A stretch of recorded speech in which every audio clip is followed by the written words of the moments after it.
I think the challenges confronting the Ukrainian forces are big. We shouldn't underestimate them. The Russian forces have had a long time to create a series of defensive fortifications that are comprised of trenches, landmines, artillery pieces, and so the challenge facing the Ukrainians is tough. But they seem to be making some progress. I guess the big question is whether they can build on that momentum quicker than the Russians can reinforce. And I think here we've seen that the Russian forces have been underperforming. They seem to be having logistical difficulties. The Ukrainians have proven themselves to be better than many people thought they would be, also quite inventive in finding solutions to problems that were unanticipated.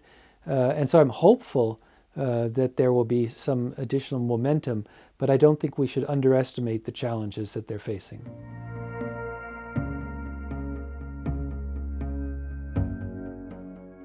Yeah, I think the thing that impressed me most on my trip to Ukraine was the morale of the population.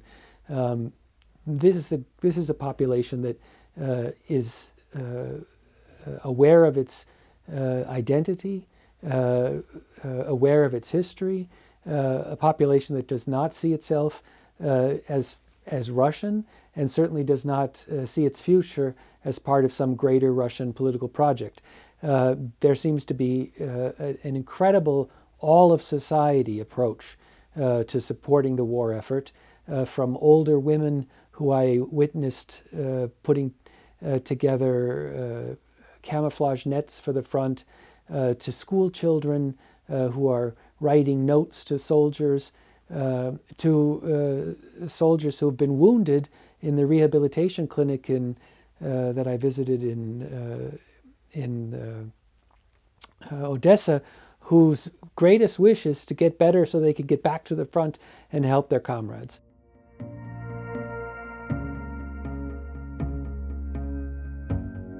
It seems that up till now, many in Russia have been able to continue their day-to-day life without feeling the effects of the ongoing war. And I think as long as that's the case, it's easy to put it out of your mind, and so it's not something that I think is weighing on the day-to-day life of Russians as it is for Ukrainians. I think there's an asymmetry here to that.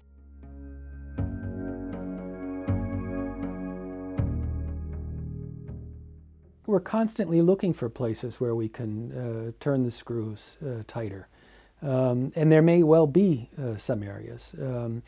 I think what people are trying to do is find weak spots in the Russian economy, find weak spots in the Russian war economy. Are there areas where we can deny the Russians access to materials that they need to keep their war machine moving?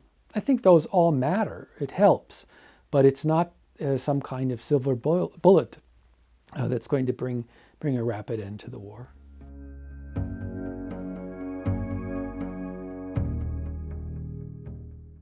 I think the West has to continue to deliver weapons, munition, logistical support, expertise to the Ukrainian armed forces, and continue to do that at a much quicker rate. It's taking too long. We're making choices or taking decisions that we probably should have taken 6 months ago.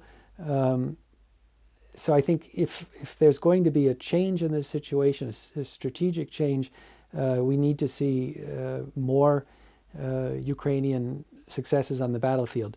That said, I think we shouldn't underestimate the caution that has been necessary from the beginning, because we are dealing with a country that has nuclear weapons. We are dealing with a country that is threatened to use tactical nuclear weapons.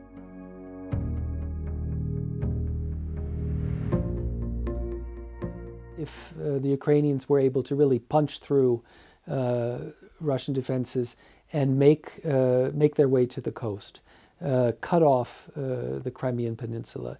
If that were possible, and some chaos broke out on the side of the Russian armed forces, perhaps even some finger pointing, who's to blame, then one may see some willingness on the part of Putin to engage in some kind of negotiations. But I would caution here, I don't see any negotiated settlement being an end to the conflict with Russia. I think it would be more likely a sort of pause in what is, at least as long as Vladimir Putin is in the leadership, is a long-term project of some kind of restoration of Russian empire.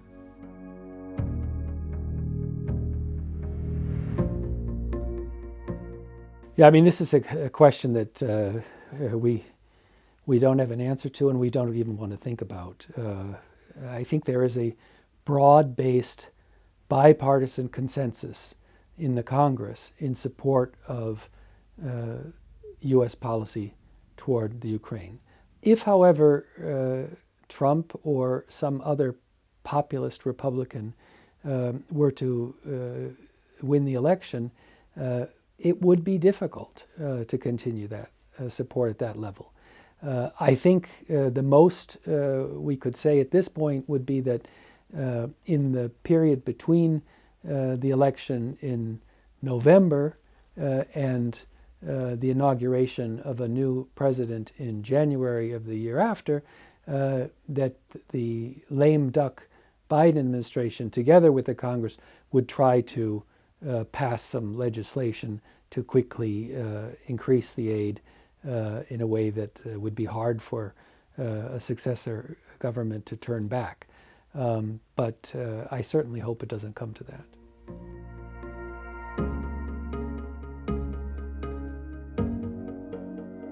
I don't think it's essential that the Ukraine be part of some Western alliance.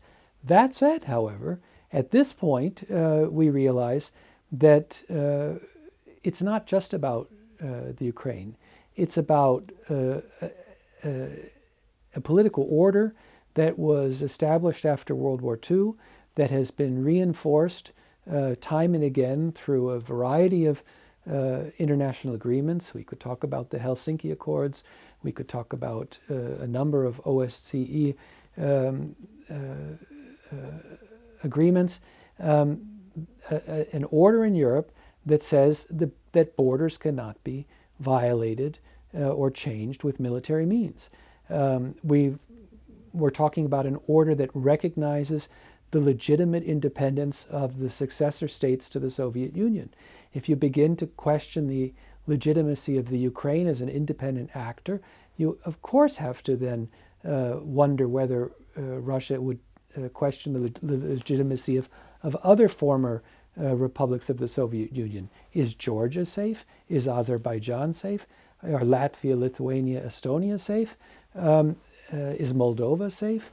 All of these countries have a legitimate reason to question whether or not Mr. Putin accepts the arrangements that led to the end of the Cold War. And so this is not just about whether or not the Ukraine belongs in NATO or in the EU. It's about what are the principles according to which European politics, security, diplomacy will operate. And with this war, Putin has put a big question mark over all of those. And so it's very important that he fail.